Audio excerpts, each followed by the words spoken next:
So now we are in the third section of the second canto, and the second section of Narad's presentation. In the earlier section, what we have seen, Narad telling us about the necessity of pain, why it is necessary in the present state of the evolutionary development.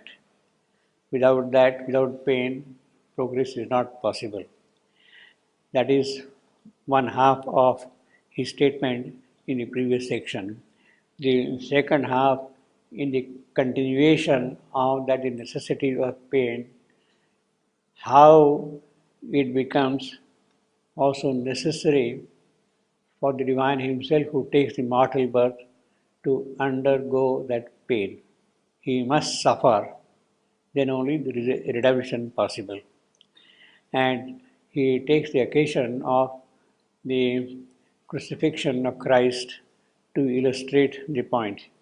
Why pain is necessary, how the Savior comes and sacrifices himself in order that there be progress. As if God has to pay a debt to man to take him forward. And he comes here, he sacrifices himself, his martyred body is there. But at the same time, he makes a very significant statement which is not there in the Bible, as I told you earlier. On the cross, Christ cries, "Why you have abandoned me, my God, why have you abandoned me, my God?" And then I am now released, something like that, to that effect. And then in retort, in positive assertion, the reply comes, "Yes, all is God." Even this part is also an aspect of God. So that is what he comes here to do. Because it is not only by the redemption of the soul, by absolving the sin of mankind, that is not enough. You have to change the very nature of things here. All is God, it means that whatever is here, that has to change into God's kind. Should be open to God's working. That is important. All is God means that. And in that sense, Narad is really taking the Bible forward on the evolutionary path. Yes, this has to be happen. It has to be here now in this world, not heaven. It has to be here in this world. Now, so after asserting that, Narad is coming to his third point. Hard is the world Redeemer's heavy task. So here he is introducing now the world Redeemer, what he is supposed to do. His task is hard, etc., all right, but the whole concept is the world Redeemer. The question which arises is, in the previous context, God has come here to pay the debt to man. All right, he has paid the debt to man. But was he the world Redeemer? That is the question which would arise here. Was Christ the world Redeemer? You have paid the price, but did it redeem the world? That is the question to be asked. And this is a very significant point Narad is making in this context here, you see. Hard is the word Redeemer's task. Now, the whole argument here, although we are seeing it in the historical context, in a certain historical context, Christ, Buddha, Krishna, avatars, and all that thing, and Narada is narrating as if in those terms. Why he comes here as an avatar, why he does all those things, etc., etc. And Here is now the word Redeemer. The question which arises here is again, is the word Redeemer an avatar? Is he an avatar? And that is the basic question. If Christ is a word Redeemer, yes, of course, Christ is an avatar, a partial avatar. Buddha was an avatar, Krishna was an avatar. But is the word Redeemer the same thing as what is understood by the term avatar? Does he come here to redeem the world? Now, of course, one can easily understand hard is the task. Yes, well, it is hard. Hard is the task.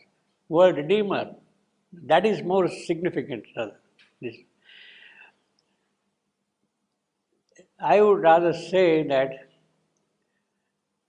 the whole development of Nara's presentation, right from the beginning, pain is necessary for progress, sacrifice is necessary to remove the past, world has to be redeemed is also necessary.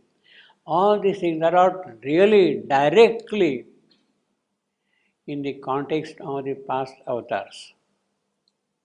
They are taken as examples to illustrate a certain point, but they are not really representing the full story or the full significance or the entire significance of the past avatars. Here, the entire thrust is now more on the avataric work of Savitri. Others were taken as kind of examples, illustrations. Yes, Savitri has to bear the pain of the world. Yes, Savitri has to make the sacrifice.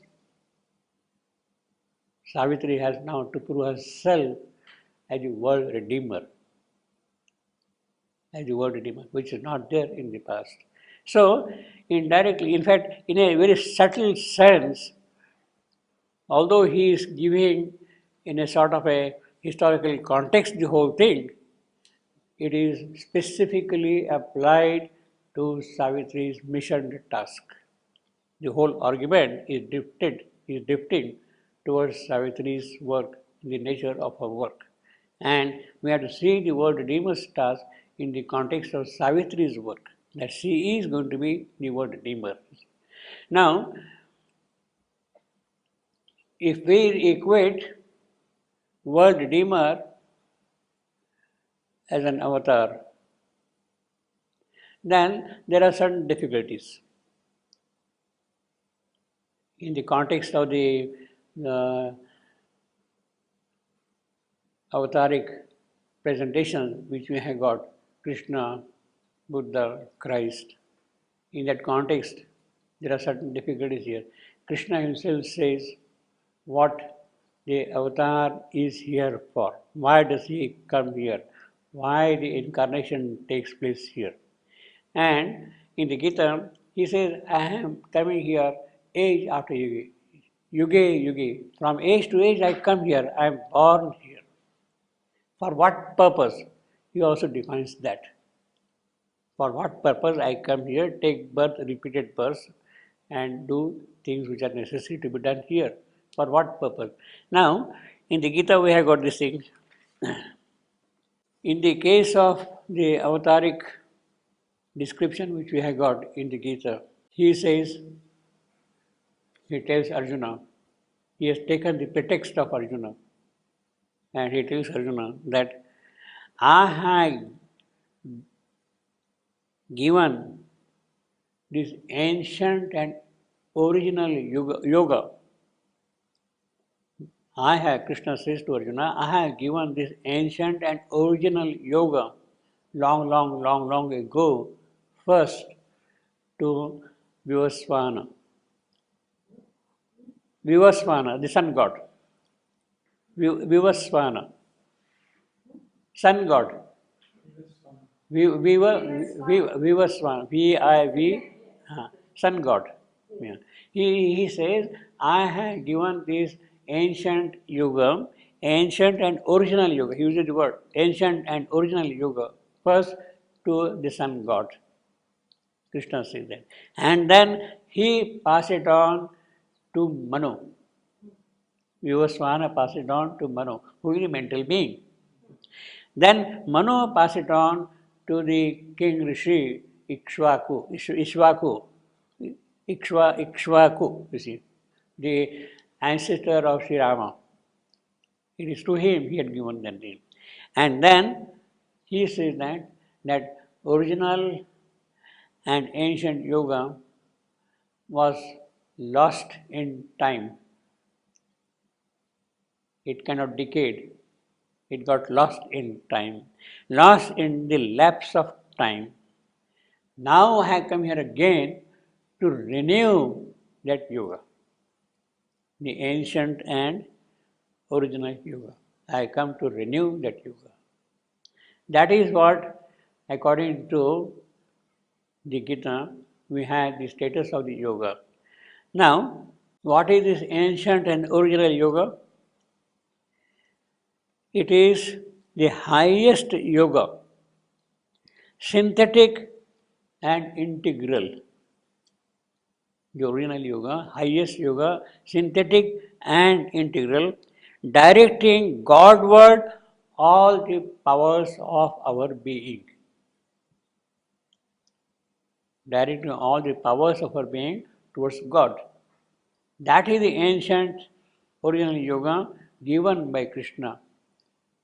First to Vivasvana, then to Manu, then to Ikshvaku, and then further down, and then it got feeble, it became weak, it lapsed in the process of time, it became weak. Now I am coming again and renewing it. And what is that yoga? The purpose of the whole yoga is directing Godward all the powers of our being. That is the movement. And it is, of course, he says it is an integral and synthetic yoga in the sense that it includes all the aspects of man's being. Sankhya, yoga, then of course karma, bhakti, devotion, action, work, that is action, work, karma, bhakti, that is devotion, jnana, knowledge. These are the three basic elements, plus of course the Sankhya part of it, then there is of course also the Raja Yoga part of it. So all these are the aspects of the ancient yoga which were given first by Krishna to etc. like that. They became feeble in the course of time. I have come now, I have put now another spiritual force, rather the original spiritual force into them to take man forward. So that is what has been happening in the work of the avatar.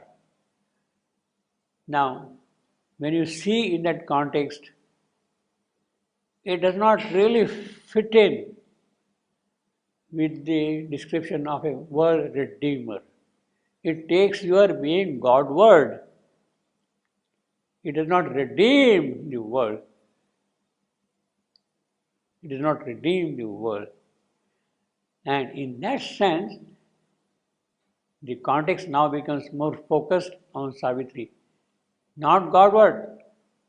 It should be worldward. All that things should happen here, not there. They should come here, they should come here, they should come here. And things should happen here.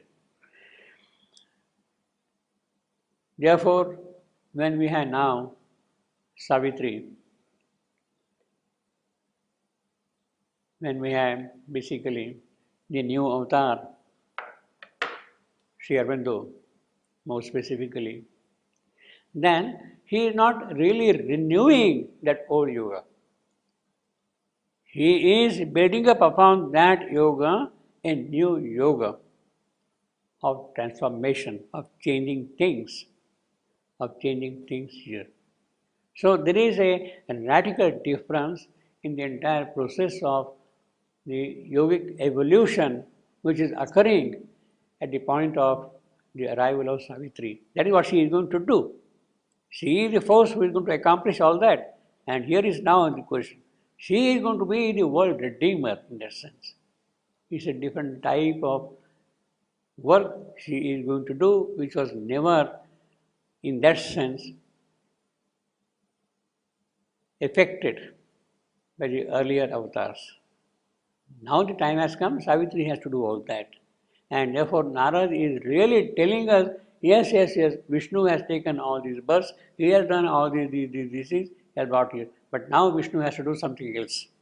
It should be from the other side now, you see. And that is the word Redeemer. That is what Narad is proposing now by describing the word Redeemer.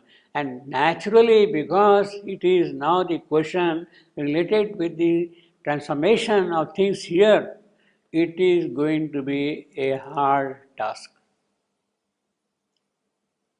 It is going to be a hard task. It is not now the conventional task, you see. You can escape and go away and be happy there. It has to change here now. Things. So therefore, naturally, when it becomes a, and of course he says, see, very, very loaded, heavy task, hard, heavy task. Obviously, the entire load of the ignorant, inconscient nature is there, packed into us, and that has to be got changed. That has to be redeemed. That has to disappear. And therefore, hard is a heavy task. Both of them. So now you can see here, although it looks kind of a general way you are presenting it, he is becoming more and more specific to the work of Savitri. What she has to do here is. That way, this line is a very significant line, very powerful line. Other lines we can understand, it's okay. But this particular line really is a quintessence of what Savitri is going to do. She is going to prove herself to be the world redeemer. World redeemer. Actually, it is perfectly understandable also because pain, suffering, yes, she has to experience. Sacrifice, yes, all that thing. She has to do all that. That is perfectly understandable because she has condescended to pass the portals of the birth. That is a death. That is the definition of Savitri's incarnation. She has agreed, she has taken upon herself to pass the doors of death in order to redeem the world. She has accepted the entire pain of this world, condescended to pass to the portals of the birth, that is the death. That is what I got in that little book, The Mother, Shivandu. That the Divine Mother takes a human birth for this purpose. This is what she is going to do. So once we have this thing, let me see. Yeah. Ancient yoga, a highest yoga, synthetic and integral, directing Godward all the powers of our being. The new yoga, this is ancient yoga, the new yoga. Manifestation of the divine in earthly life. Manifestation of divine in earthly life. That is the new yoga. And that is what the world Redeemer has to accomplish. You see. That is the real redemption of the world. See. How does he do that? You see, okay, before we go to that, we have here the ancient yoga as given by the teacher of the Gita, by Krishna. It is synthetic and integral. And it has been very succinctly summarized in one single sentence in Savitri. 4.38. Savitri is facing the engines of the world, engines of the universe, the mechanism by which things have been driven here. and is a horizontal way of the driving wheels. The engines are there and her ass is standing there. A giant working sparse in front of a mine. His star conventions met the flame of his soul. No, 437 I was reading. Just 438. Okay, let's go to 438. I was reading a couple of lines earlier. Yeah. Now, Savitri is facing the problem of the world. And what does she do? She is seeing the engines of the world, the way the world is being driven. It's a mechanism, it's an engine. And therefore, in the engine, there is a lever of operation. And in that engine, Savitri catches that lever.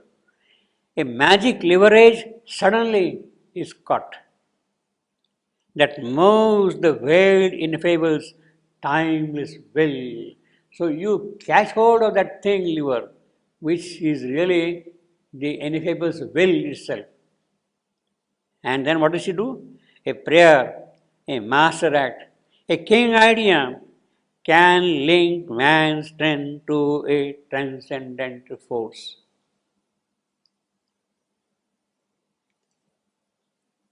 A prayer, a master act, a king idea can link man's strength to a transcendent force. Now that is the entire definition of the ancient and original yoga.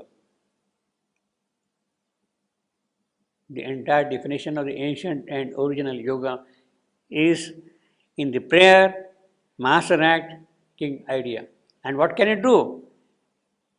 It can take you to the transcendent force. Divya Shakti, Parashakti, transcendent force. Now, a prayer, see, this is a poetic way of saying prayer, devotion, bhakti. Master act, karma, work. So you have got bhakti, you have got karma. King idea, that is jnana, knowledge. So in 3 words he has described all the 3. Bhakti, karma, jnana. Devotion, action and knowledge. If you have caught hold of these 3, then your strength can be linked up with the strength of the transcendent. Your strength can be linked up with the transcendent strength. That is the power of the ancient yoga, ancient original yoga. Bhakti, karma, jnana, they can take you to the supreme transcendent force, you see. Now, see, the way in which it is put, see, that's the beauty of poetry also. Is it prayer which is leading you that? Is it action which is making you do that? Is it king idea which is making you do that? Transcendent force, you are led to the transcendent force. Is it by prayer? Or is it by work? Or is it by jnana? You see, the line allows all the 3 as independent things. That prayer, bhakti can lead you there. That action, karma can lead you there. That jnana can lead you there. This is what the line would mean basically. But at the same time, the other way of looking at it is a prayer which is at once an action and knowledge. Prayer itself has a kind of an action and imbibed in it knowledge. It is that which takes you to the Supreme. The other way is an action, master act, which itself is a prayer. Your work itself is a prayer and which is also based on knowledge can be there. The third way is jnana, knowledge, which itself is both a prayer and an action. It is not just an abstract knowledge, it is also practical working of the things here. In other words, the interpretation is when you say prayer, it automatically means action and knowledge. When you say action, it automatically means prayer and knowledge. When you say knowledge, it also means simultaneously prayer and action. When these things are integrated, that is what he says, integrated. That is the synthesis of the Gita. The Gita synthesis is the combination of these three. Combination means each is really like, mean you can project yourself through action and arrive at jnana and bhakti. Your path is your action, work. Through work, you reach bhakti, devotion, and jnana. And like that, you see. So that is the original synthesis of the Gita. And what does it do? Can links man's strength to a transcendent force. It can take you, join you up there to the divine Shakti herself. By this yoga, now that is not going to be sufficient for poor Savitri. Linking up there, now that Shakti has to come down here and work. She has to come down and work here, you see.